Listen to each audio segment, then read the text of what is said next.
Welcome to China Dispatches, the official podcast of the European Union Chamber of Commerce in China. This is your host, Jacob Gunter, the Chamber's Senior Policy and Communications Manager. On today's episode, we're excited to welcome European Chamber President Jörg Wuttke to discuss our recently published annual position paper. Let's get to the show.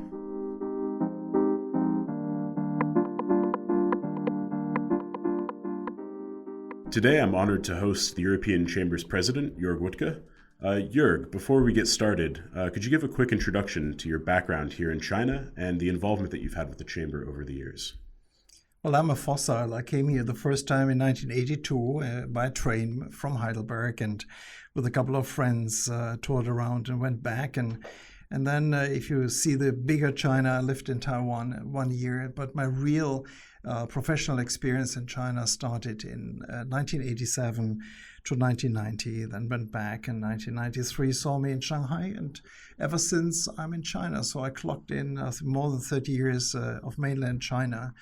And of course, you commit every sin in the textbook during this period of time, such as founding the German Chamber, European Chamber, and that's how I ended up with. Yeah, and you've been president of the Chamber on and off for a total of 8 years, correct? That's right. I emulated Deng Xiaoping. He came back 3 times, so I thought this is the proper figure.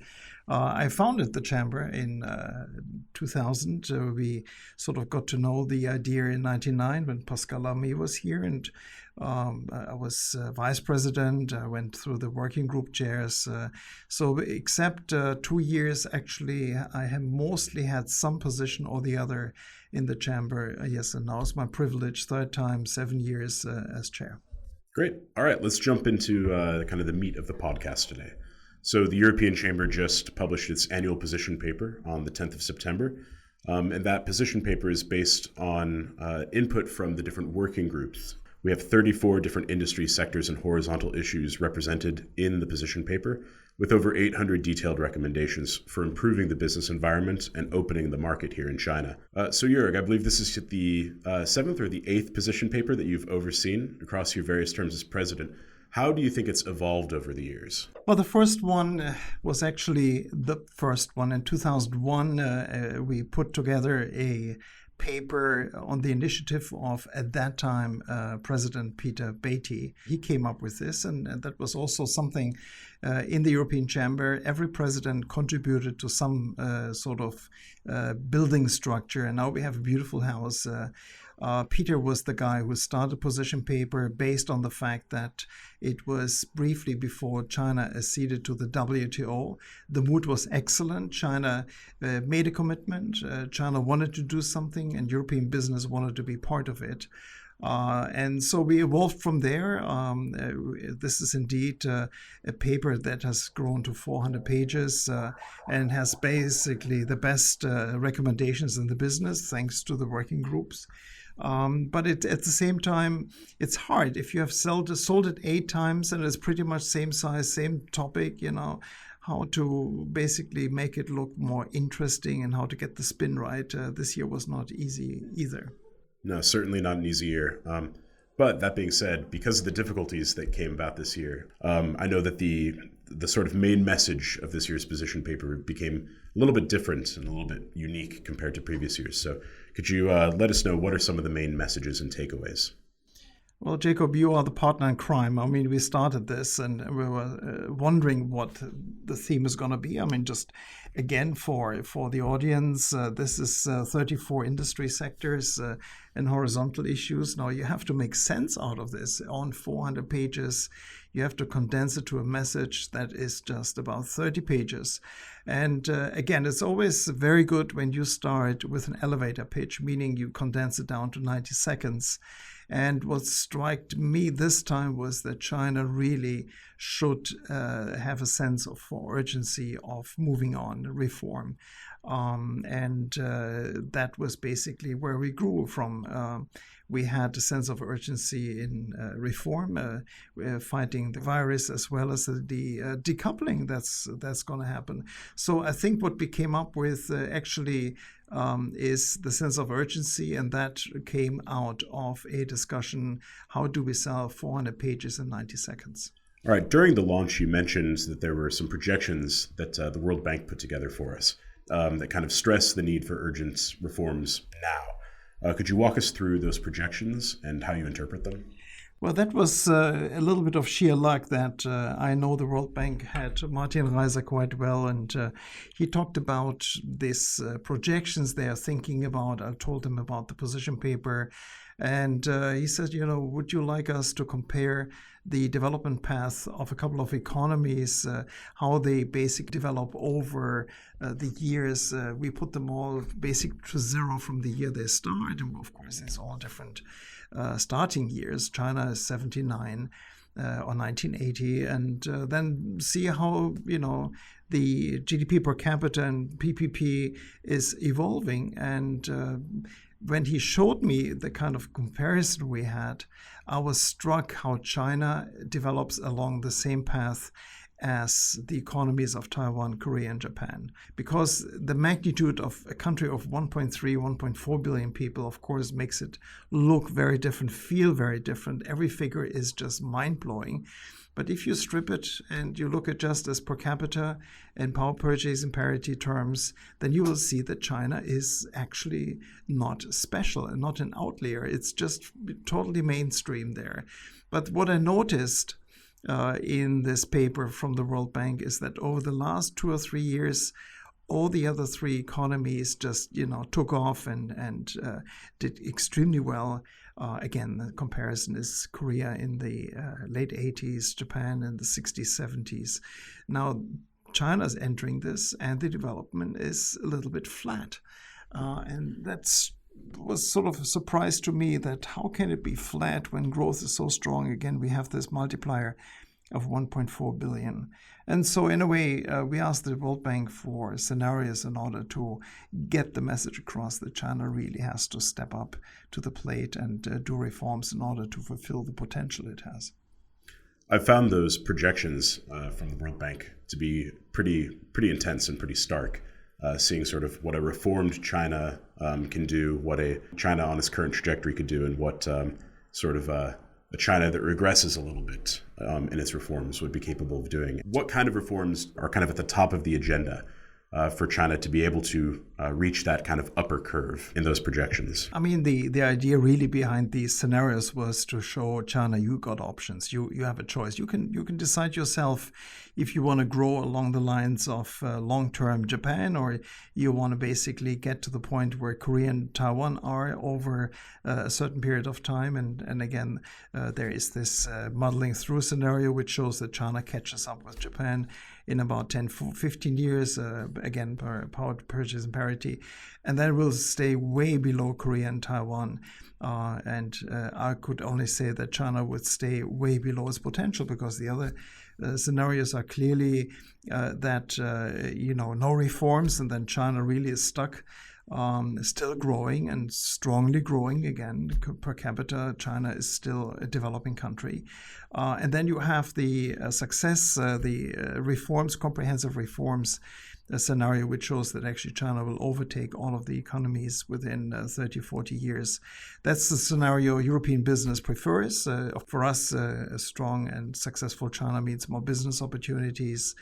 And the comprehensive reforms that basically stand behind it, you could always say, it's the implementation of all the 800 wishes we have in the European Chamber paper. But this doesn't go far enough, obviously. It's institution building. It has to do with the social welfare system in China that has to be evolving. Then the healthcare system, unemployment, and so forth. China constantly, the leadership constantly talks about middle income trap. And that is really a benchmark that China still has to tackle, and that has to do with institution buildings. So we really think that China's reforms don't end with a position paper. It goes into papers that I can only recommend reading, as China 2030, which is a wonderful compilation of suggestions 8 years ago by the State Council DRC as well as the World Bank. There it is, the comprehensive reform package. If you want to read up on this one, it's well formulated, well put, and unfortunately not really implemented.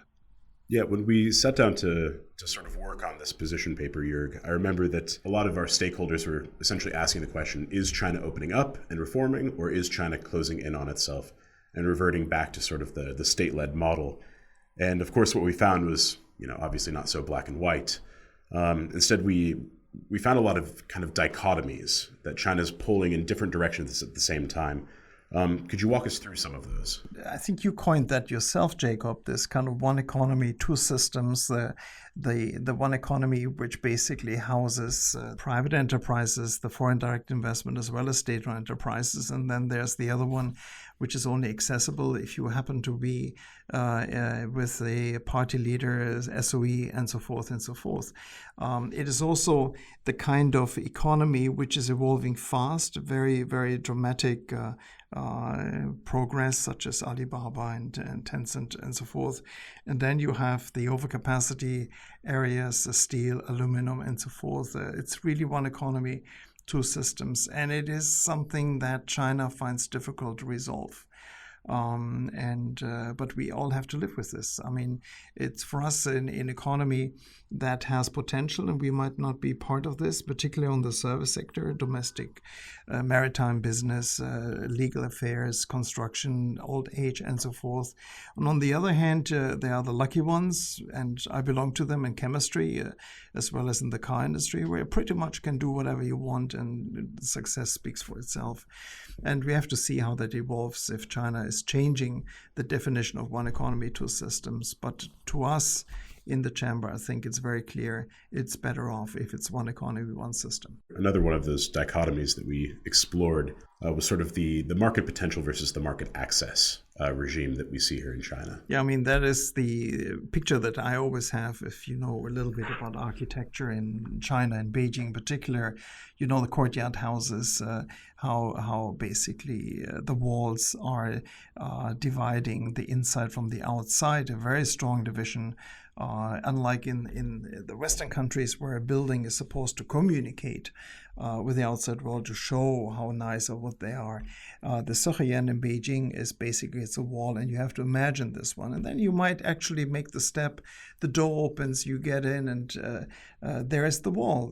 Of course, the walls are against the ghosts. The ghosts can only go straight, hence the entrance architecture stops ghosts from entering. But you have a feeling that this door is also the market access in China. You actually enter the market, and then there is all kinds of regulatory hurdles or the wall in order to keep you out.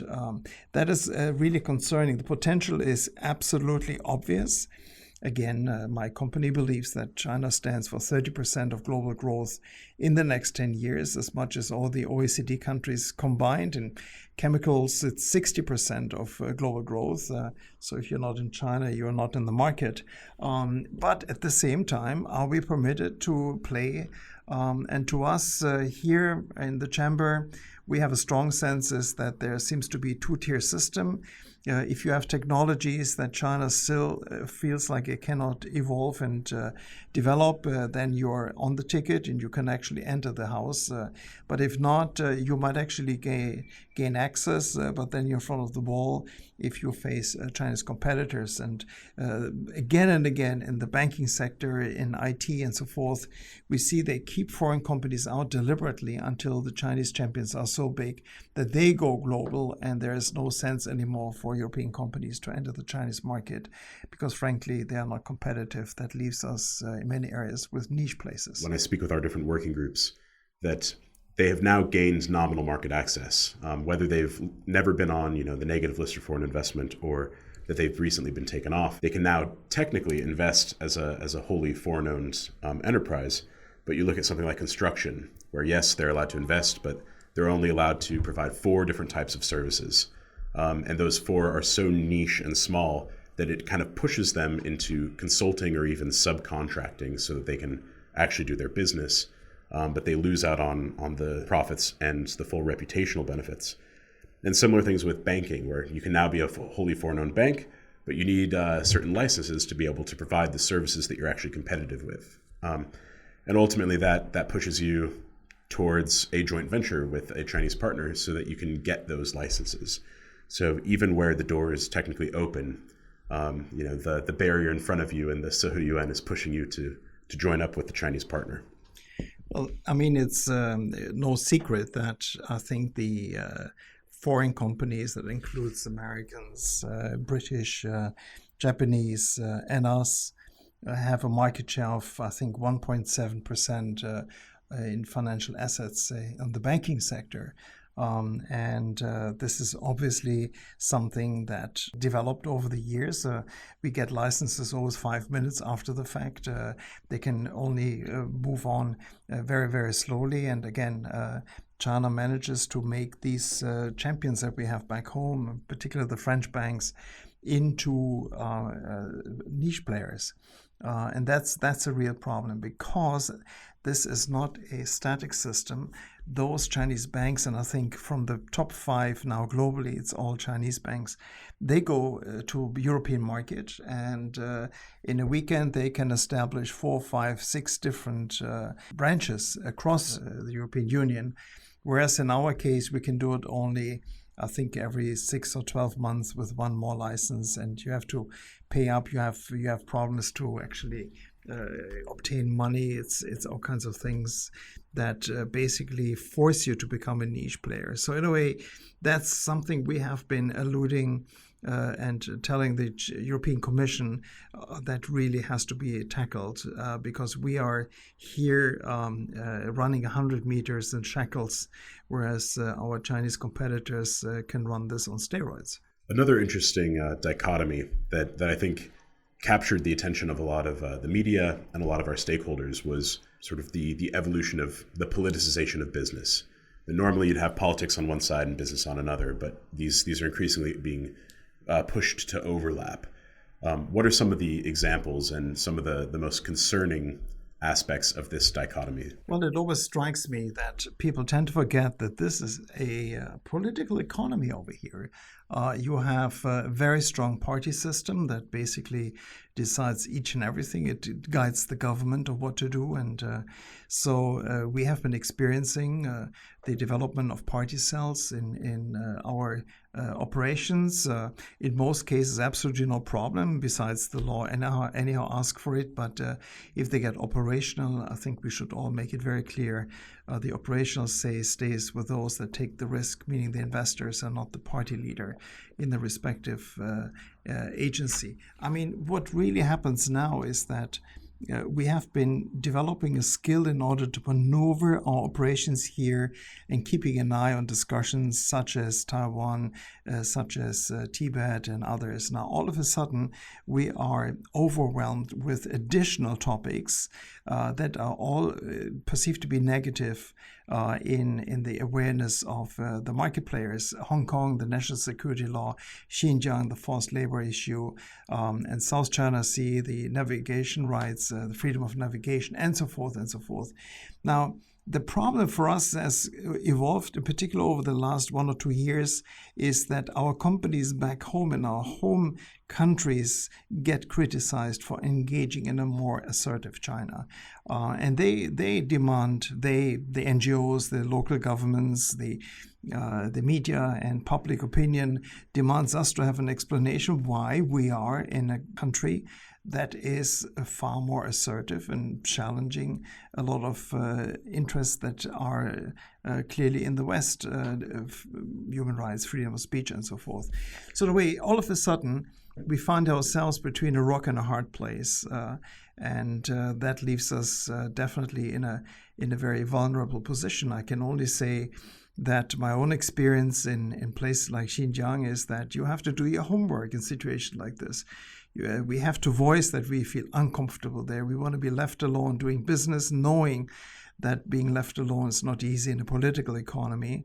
But we have to prove to our home stakeholders that we are doing everything according to the books as we would operate in the northern part of Italy or whatever, in Belgium or Finland, that we have our human rights codes. We possibly all signed up, the big ones at least, Global Compact, that involves not only environmental laws, labor laws, but also clearly human rights, and we have to honor it.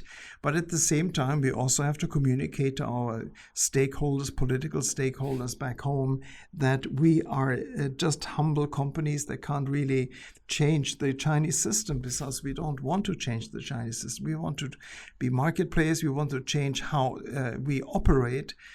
We want to maintain the integrity of our staff. We want to have freedom of speech within our organizations, no discrimination against religion or sex, and so on and so on. But again, that is really, really difficult. And and that's what we do in the position paper, appeal to the Chinese government to actually realize the kind of conundrum we're in. And we can only, with forwarding communication, try to convince our stakeholders back home that we do it right here, we do it in a transparent manner, but we have no intention of leaving China. We can prove that we are doing it in accordance to international practices. It's good not only for the staff working with us here, it's good for the supply chain, it's good for the home markets and the stakeholders and shareholders. But it really is becoming a very complicated topic to communicate. Okay, Jörg, in conclusion, regarding the position paper, what are some of your sort of final thoughts? Where do you see things moving over the next few years? What sort of message would you like to leave our listeners with? If you are a member of the Chamber, first of all, my message is gratitude and really heartfelt thank you for all the contributions. It is a tough thing to be a chair of a working group and putting this all together. And again, also for the staff, the business managers, the editors, people that actually work so hard in order to make that the best paper in town. The feeling that I think should be taken there is that, as I said to these 27 ambassadors, European ambassadors, where I had the privilege of briefing them this morning, is that we should replicate and state these messages that come out of the position paper. Sense of urgency, really.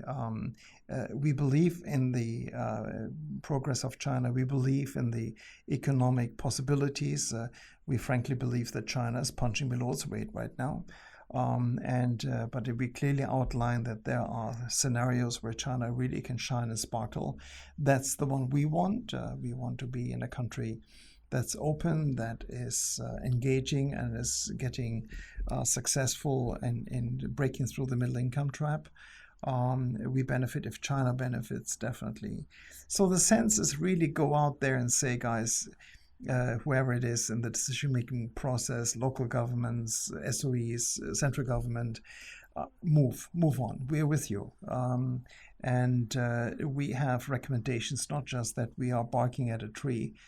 We really believe that we define the challenges and we come up with custom-tailored solutions. Again, very, very well done by the working groups. So if you walk away from the book, I think it is a book of encouragement. It's a book in the belief of the future of China.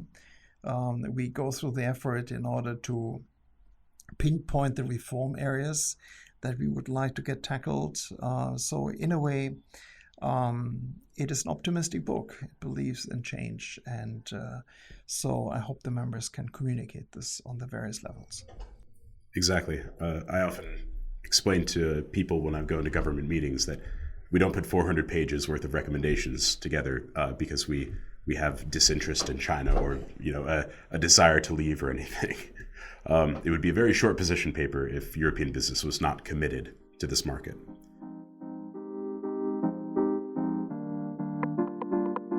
Moving on to the Comprehensive Agreement on Investment, which is the EU and China's currently under negotiation bilateral investment treaty.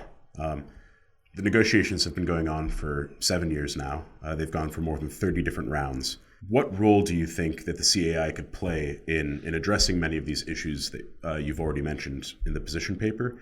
And what sort of things need to be done in order for the CAI to be signed by the end of the year? Well, there's lots of similarities for me. You know, when we start with the first position paper, again, that was the WTO session time, the eagerness in particular of Prime Minister Jung Ji in order to use market forces to get his economy back in shape. And after the hit they took in the Asian financial crisis, I mean, 2001, 2002, that was really go time. When Europe and China discussed the opportunity of having a bilateral agreement on a bigger scale, the investment agreement at that time, it was still called investment agreement. Then I thought this is WTO on a smaller scale, and this is gonna really mean China changes. We have milestones. We have a projection of where they want to go and so forth. And I remember 7 years ago how we all excited sat around the table, and we had a working group looking into this, you know, to see what we can offer in order to make that process more tangible and speed it up. And then over the years, without overstressing the political point here, but it felt like the long march. I mean, you know, another bridge, another mountain, and so forth, and it just got nowhere. And frankly, in May this year, I publicly said, you know, I think the deal is dead. After I didn't see any movement on either side. I was very surprised in June and July that there was some political, movement, and that led to the agreement apparently on the text of subsidies and state-owned enterprises. But still, there are lots of things that need to be covered. That is, for example, on the biosecurity side, the ICT side, where European companies get disadvantaged, and of course then you have the so-called of sustainable basket, which means trade unions, ILO conditions, forced labor, and so forth. Now in all of this, it seems to be moving a little bit, very slow. And then, of course, there are the Chinese expectations that they want to have, rightfully, their investment in Europe safeguarded. And they have certain ideas about what is going to be open to them and what is not. And I can't disclose it here, but I can tell you it is strategic assets that Europe feels like they cannot open. Do we still have time? Well, if you count the presidency of Angela Merkel, then we are running out of time at end of December. So possibly 2 months, 2.5 months in order to get going on text, which is really complicated. It can be done, but I must say that you really need a lot of optimism to see us reaching that line. Now, why is Merkel so important in this whole thing? Well, in the European system, if you sign a deal like this, it has to be presented to the European Council. 27 member states have to say yes to a major deal like this. And of course, as you can imagine, given the assertiveness, the wolf warrior that was just demolishing Chinese soft power in Europe, the Czech Republic, Sweden, and others are possibly looking at China less favorably as 1 or 2 years ago.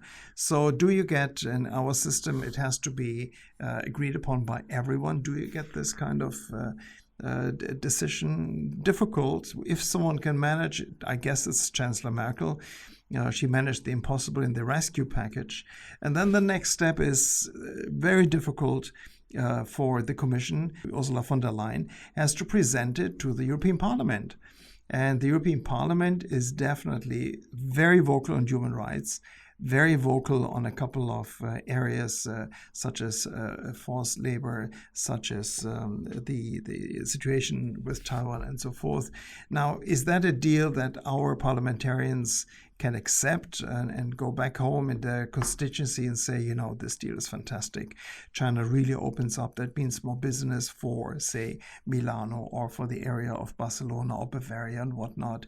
Remains to be seen. So in a way, I really wonder if our politicians find the magic key in order to open this up for everyone to see that engagement with China is positive, brings value to our economies, brings jobs, and so forth. Frankly, I feel since last night when I saw this result coming out a little bit more pessimistic. And again, what is next year going to happen? I don't know. I guess that China and Europe made it very clear it has to be this year. And then maybe, if we're lucky, it comes back again in 2022 when the French under Macron have the presidency. You need a heavy hitter to get this off the ground. Again, that would have been a wasted opportunity to signal to the rest of the world that two major economies in times of trade war and decoupling can get things done. And I'm afraid we're going to miss this opportunity. Indeed, I worry that the Chinese side hasn't really invested enough in understanding the way that the EU works, that the member states work, that public opinion is shifting, and that this might ultimately really undermine the efforts to make this deal happen. Okay, so beyond the CAI, what are some other priorities that European business has for the EU-China relationship specifically? Well, I guess, and that's very important, if this investment agreement for whatever reason is not going to fly, we need different kinds of platforms, engagements with China. We cannot just let this drop and then we have nothing else to discuss. It's just very important we stay in touch, we communicate, we develop common ideas. And of course, the topics is biodiversity, the topic is climate change, the rescue of WTO, which I think this all topics where we both benefit mightily. Now, for European business, what's in there for us? Sure, the investment agreement is the big one. Biodiversity is going to draw some attention. Climate change is good for service providers and the clean technologies. But otherwise, it's going to be tough. We rely on again, going back to the World Bank scenarios of how China is going to evolve. And if there's no agreement, we still have to find the magic examples to make China actually open up, because it should be in their interest, we think. Difficult. From the outside to bring change upon, I think, given the kind of harsh language, given the kind of public opinion erosion, that's gonna be difficult for the next 5-10 years to develop. Things like this are like an aircraft carrier. Once they move, it's hard to turn around. Thanks again to our guest, Chamber President Jörg Wuttke. Listeners interested in reading the position paper can download the report on our website, including the far more detailed working group reports, which do deep dives into different industries and a variety of horizontal topics. Thanks as always to my colleagues, Gao Rei and Zhang Yichi, for taking care of the production and back-end work on the podcast. Thanks for listening.